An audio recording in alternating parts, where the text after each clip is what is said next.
नमस्कार, जय हिंद, जय बिहार। मैं हूं आप सबका दोस्त एडवोकेट एस के पंकज।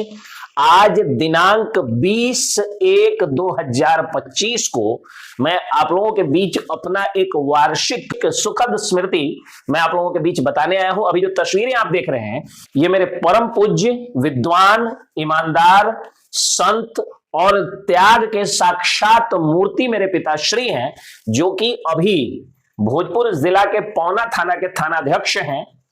उन्हीं की ये तस्वीर है। और अभी जो पिछले साल 19 जनवरी 2025 को जो हनुमान जी का मंदिर उनके कर कमलों के द्वारा, मेरे पूज्य पिताश्री और मेरी पूज्या माताश्री के कर कमलों के द्वारा जो प्राण प्रतिष्ठा हुई थी हनुमान जी के मंदिर की, जैसा कि मैं पहले भी बता चुका हूं कि मेरे पिताजी के हाथों, मेरी माताजी के हाथों पहले भी मेरे गांव में मंदिर का एक मेरे द्वार पर ही प्राण प्रतिष्ठा हो चुका है। और जहां भी वो जाते हैं मेरे पूज्य पिताश्री, वहां मंदिर या तो बनवाते हैं या जीर्णोद्धार करवाते हैं या मंदिर में अपना बड़ा योगदान, सहयोग राशि जो है वो दान करते हैं। और पिछला एक मैंने वीडियो बनाया था जिसमें मैंने कहा था कि दान, भोग और नाश धन की तीन गतियां होती हैं। मेरे पिताजी दान करते रहते हैं। और एक मैं आप लोगों से आग्रह करूंगा कि जो पिछले साल मैं वहां गया था प्राण प्रतिष्ठा में जाकर के मेरा जो जीवन धन्य हुआ था, वही वीडियो मैं शेयर कर रहा हूं। आप लोगों से आग्रह है कि आप लोग पूरा वीडियो देखिएगा।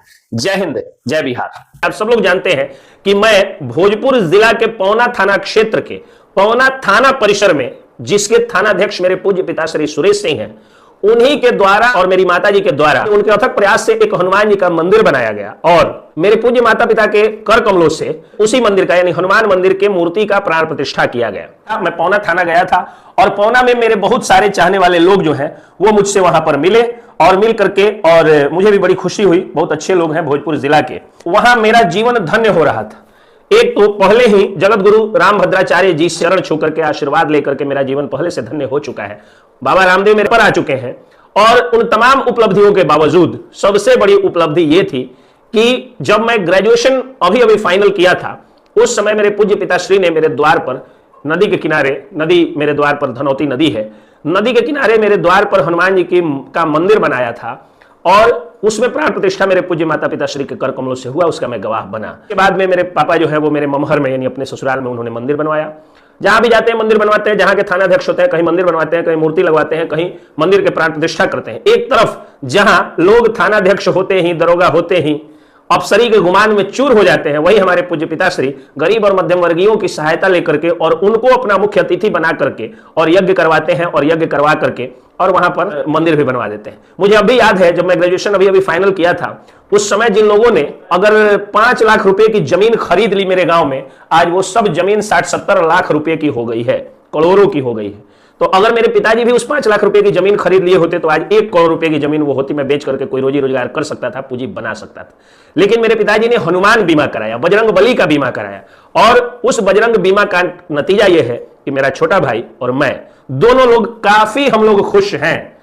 अमीर नहीं है लेकिन खुश हम लोगों से ज्यादा कोई नहीं है। थोड़ी बहुत कमियां जो सब सारे परिवारों में होती है, यानी हर व्यक्ति के जीवन में होती है, वो कमी है जो हनुमान जी दूर कर देंगे। लेकिन पैसे के मामले में हम लोग अमीर नहीं हुए, धन पशु नहीं हुए, धन पिशाच भी नहीं हुए, लेकिन साईं इतना दीजिए जामे कुटुंब समाए, मैं भी भूखा ना रहूं साधु ना भूखा जाए, उस लायक हनुमान जी ने मुझे बना दिया। हनुमान जी ने जो जनता का प्यार मुझे दिलवाया, जो मेरे क्लाइंट्स मुवक्किल का प्यार मुझे दिलवाया, और जिस क्षेत्र में मैं गया उस क्षेत्र में ऊंचे आसमान तक पहुंचाया, बढ़ाया मुझे। पैसा छोड़ करके बाकी सब कुछ दिया उन्होंने, हनुमान जी ने। पैसा भी खाने का और पहनने का जरूर दिया। यह बात अलग है कि बहुत महंगा वस्त्र नहीं पहन पाता हूं, महंगी गाड़ी में, बड़ी गाड़ी में नहीं चल पाता हूं, लेकिन छोटी गाड़ी प्रभु ने जरूर दिया है। साधारण वस्त्र जरूर दिया है, और खाने पीने के लिए तो राजा महाराजाओं से ज्यादा पौष्टिकारक अन्न मुझे दिया है हनुमान जी ने। यह सारा सुख सुविधा और सुख समृद्धि प्रभु हनुमान जी ने मुझे दिया। अब मैं आता हूं कि पौना थाना में क्या हुआ। अब एक वीडियो आप लोगों के स्क्रीन पर चलेगा।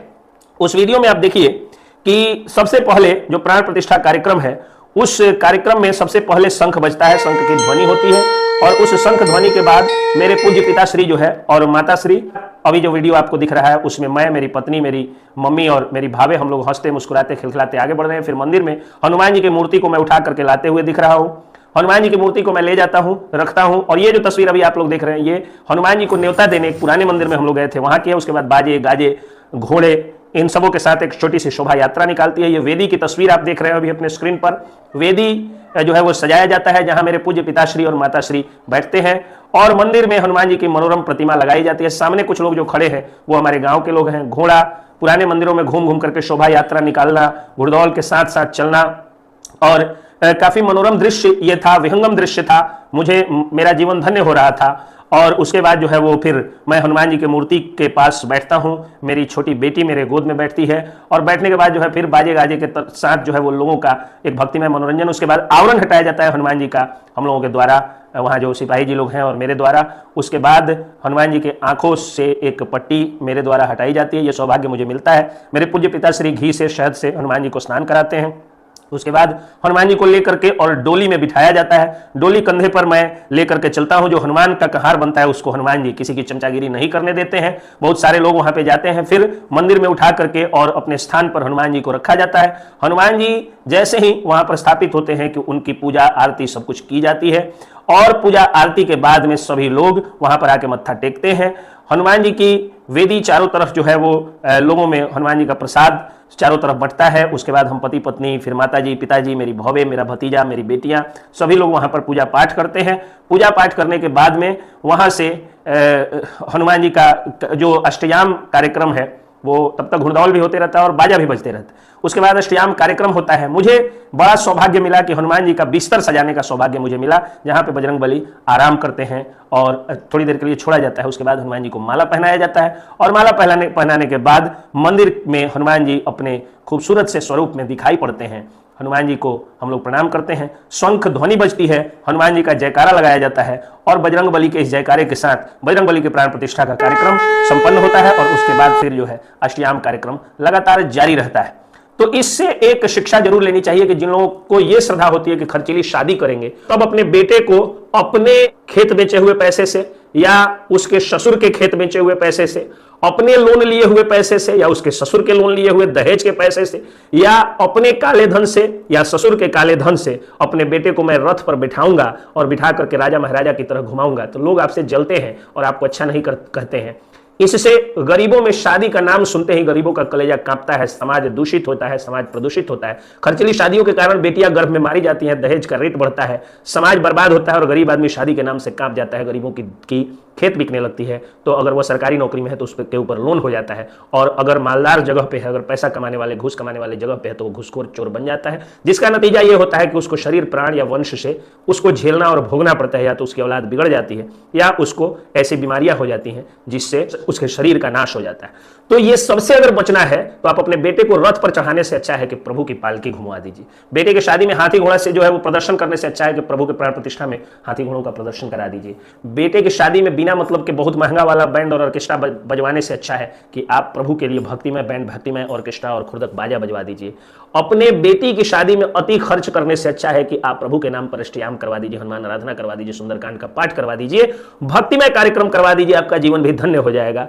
यही बातें मुझे बतानी थी, और मेरा तो जीवन धन्य हो गया। आशा करता हूं कि हर गांव में मंदिर बने, हर टोले में मंदिर बने, पूरा देश राममय हो, हनुमानमय हो, जिधर देखिए उधर भक्ति का प्रचार प्रसार हो। इसी आशा के साथ आप लोगों को जय श्री राम, जय बजरंगबली, जय हिंद, जय बिहार।